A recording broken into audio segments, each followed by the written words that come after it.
What we're doing right now is actually unprecedented. That's it. Yeah, there's CIA officers who have shows. There are CIA officers who are married to each other, but there are not two CIA officers that people can actually speak to through a chat box or anywhere else that are live on YouTube at any given time. That's fair. Right? Well, I'm happy to be the trailblazer. So are you actually, because let's be honest. Let's be honest. I've been building Everyday Spy since 2019. You have been increasing your involvement, but you made it really clear in like 2020, 2021 that you did not want to be on screen. You did not want to be... That is correct. I did not want to be a face. Why? So I am always behind the scenes. Even when we met, I was a targeter. You were on the, I mean, I was technically on the ops side, but you were actually doing operations.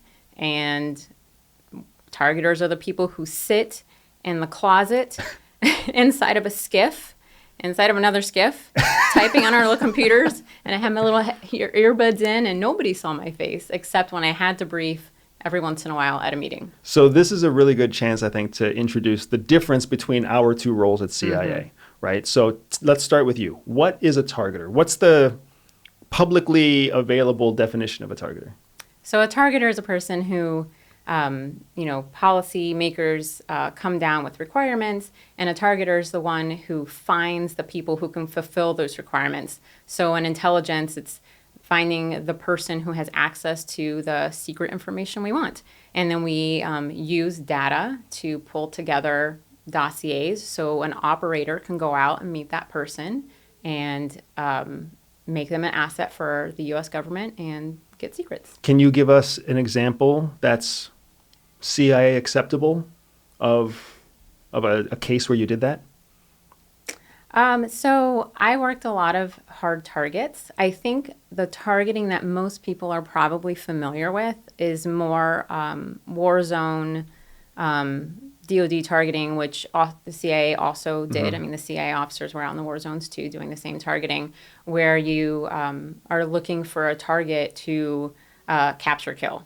And capture, kill, collect. Capture, kill, collect. But usually in the war zone, it was generally capture, kill, which is why I ended up doing, a lot of hard targets, because most of those are collect. But I think what most people are familiar with are, and you can look it up on the internet as well, targeting packages that have, the person's face, their name, their biodata, family information, their location, and then that is given to an operator in the field, or that's given to a drone operator, and then they go in and do the actual operation. The operation being capture, kill, or collect. Or collect, yes. So you were the one that got to identify who is capture, killed, or collected against.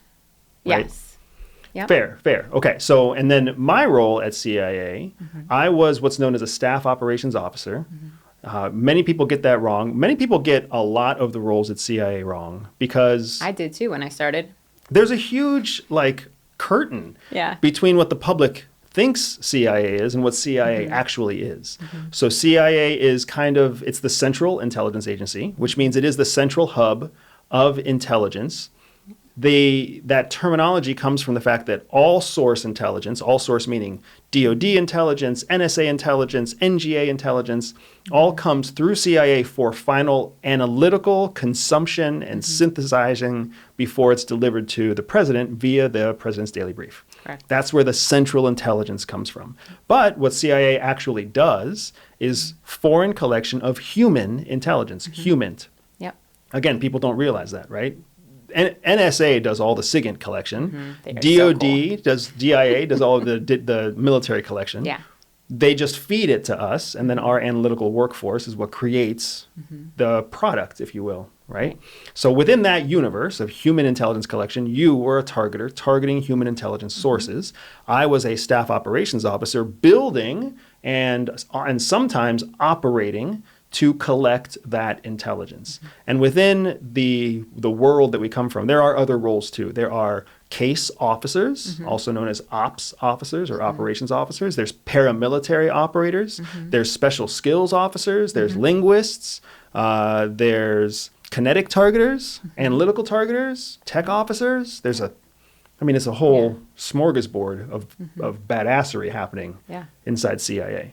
But me being staff operations officer, you being a targeter, we met very shortly after we joined in 2007. And we'll save our whole life love story for a different day, right? But the point is, you and I get a chance to have these conversations. We get to talk about anything we want to talk about, and we get to bring an audience along with us. You get to come along with us. And there are 3 areas that we always want to discuss on every single podcast. First, we want to talk about our lives. Our lives as a married couple, our lives as entrepreneurs, as parents, as individuals, as Americans. As Americans going through this great American experiment. Because we're still very much in an American experiment. And I think that's important.